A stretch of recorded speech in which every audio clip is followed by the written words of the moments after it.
فين افضل مطبق في الرياض؟ وعشان نجاوب على السؤال ده كنا محتاجين نجرب اشهر الاماكن اللي بتعمل مطبق في الرياض، عشان في النهايه نقول لكم مين افضل واحد. ونبدا بواحد من اقدم واشهر المطاعم، غوار. وغوار غني عن التعريف واتشهر بالمنتجات المصنعه اللي بيبيعها، والمطعم ده ما تعرفش تدخله في رمضان من الزحمه، وثبتنا طلبنا في كل المطاعم اللي هنزورها واحد مطبق مالح وواحد حلو. ونبدا بالمالح، وطبعا مطبق يبقى لازم ليمون. المطبق كان مقرمش من بره والعجينه كانت خفيفه والحشوه كانت كويسه جدا، وبدايه ممتازه بصراحه. خش بقى على القشطه عسل. طعمه برده كان جميل وكميه القشطه فيه كويسه، بس نسبه السكر قليله شويه، وده كان حسابنا. يلا على اللي بعده.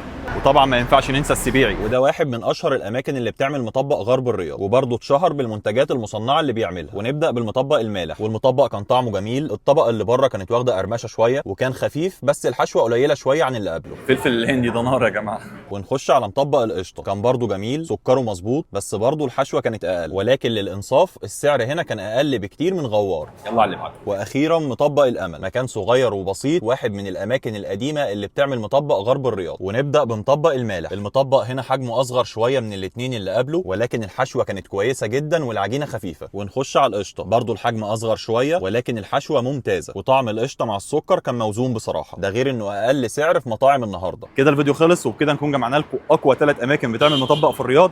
بصراحه يا جماعه كل واحد فيهم كان مميز عن الثاني. يمكن انا كذوق شخصي غوار بالنسبه لي الحشوه فيه كانت زياده شويه، بعده الامل، بعده السبيعي. اشوفكم على خير، سلام.